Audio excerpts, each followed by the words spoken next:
Woody Allen versus a kangaroo, Mike Tyson versus a gorilla, and Napoleon versus rabbits. Why did celebrities get involved in fights with animals, and what came of it? The most ridiculous duels in history. In ancient Rome, battles between humans and animals were a favorite spectacle for the crowd. Warriors bravely fought in arenas against tigers, lions, and elephants. Volunteers fought wild beasts for money or to hone their skills. Even Emperors Nero and Commodus participated in such combats. At the time of the Colosseum's opening, about 9,000 animals were brought to Rome and killed in its arena. The Romans particularly favored the so-called Atlas bears. These are brown bears that lived in North Africa. The Romans completely wiped out the population of these Atlas bears. They no longer exist in the wild. The Anglo-Saxons took over from the Romans. Bear baiting was a popular entertainment in the British Isles. Predators were chained to a post and dogs were set upon them. Sometimes people would fight the bear, but first, the animal was blinded. This cruel entertainment was only banned in 1835. In Russia, they also held so-called bear games. Spearing a bear was a symbol of martial prowess. But since there weren't enough bears for all the warriors, real bear fights turned into entertainment. It became a kind of folk show. The bear's claws were trimmed and its fangs were removed, so it couldn't injure people. By the mid-19th century, bear fights in Russia had declined. However, in Europe and later in America, wrestling with bears gained popularity. A New York tavern owner named Emile Renier stood out. In particular, he acquired 2 bears, Martin and Lena, and rented a sports hall for the matches. He grandly announced that there would be such sparring with animals. He made up the rules himself and wrestled according to those rules. It looked very comical. The bears had no idea that they were supposed to fight. Renier, yes, tried to knock the bear onto its back. He partially succeeded and even declared himself the winner. After a year of such fights, the bear Lena finally took conditional revenge on her opponents and killed one of the participants. Wrestling with bears was gaining momentum despite protests from animal rights activists. After public backlash, the sport simply went underground. 100 years later, the most famous animal wrestler became a grizzly bear named Victor. The predators supposedly participated in about 50,000 fights with humans. In 1976, the animal faced the famous boxer Chuck Wepner in the ring, who had gained fame a year earlier for his fight with Muhammad Ali. Chuck Wepner, who became the prototype for the famous character Rocky Balboa, had 2 major fights with a bear named Victor. He lost both fights, but earned a large sum of money, which he used for charity. Both times, the bear threw the champion out of the ring in the first minute. After each match, Victor was rewarded with a bottle of cola, and his owner, Tuffy Truesdell, received a pile of money. When there were no volunteers to fight the bear, Truesdell would step into the ring himself. Before that, he was involved in wrestling alligators. Such entertainment was popular in the States in the mid-20th century. The main task of the participant, the male wrestler, is to cleverly jump on top of the alligator, close its mouth. With his hands, tape it shut, and essentially lift the alligator up to show that he has defeated it. And this popular activity has been a sort of national symbol of the state of Florida for almost 70 years. In fact, it all started with the Native Americans. For centuries, alligators served as food for the Seminole tribe of Florida. The Native Americans would catch the reptiles in the swamps and then carry them alive to the villages so the meat wouldn't spoil in the heat. With the influence of colonizers, the traditional Native American hunting turned into a spectacular show.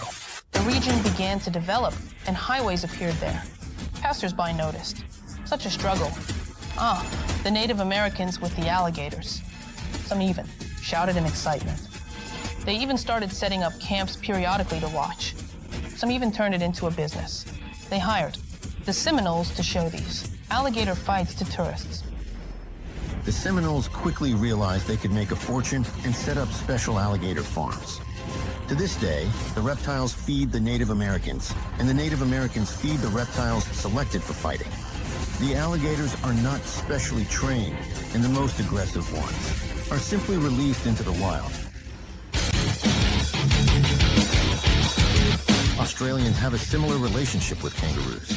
The boxing animal has even become a symbol of the country. During fights for females in their territory, male kangaroos in Australia engage in quite interesting battles, where to deliver a strong kick to their opponent's stomach. They first need to pull the opponent as close as possible to striking distance. One kangaroo tries to grab the other with its paws, while the other resists, trying to grab it back. The English colonizers of Australia were big fans of boxing. Seeing how skillfully the marsupials pummel each other, the British realized they could make a good profit from this spectacle. All they needed to do was put boxing gloves on the kangaroos and let them loose in the ring. The first fight between a human and a kangaroo took place in 1891 in Australia. Around the same time, a similar fight occurred in the United States of America. The breakout star in Australia was a kangaroo named Jack, who performed exhibition boxing matches with Professor Linderman. He underwent a full boxing training course. The public eagerly attended such fights.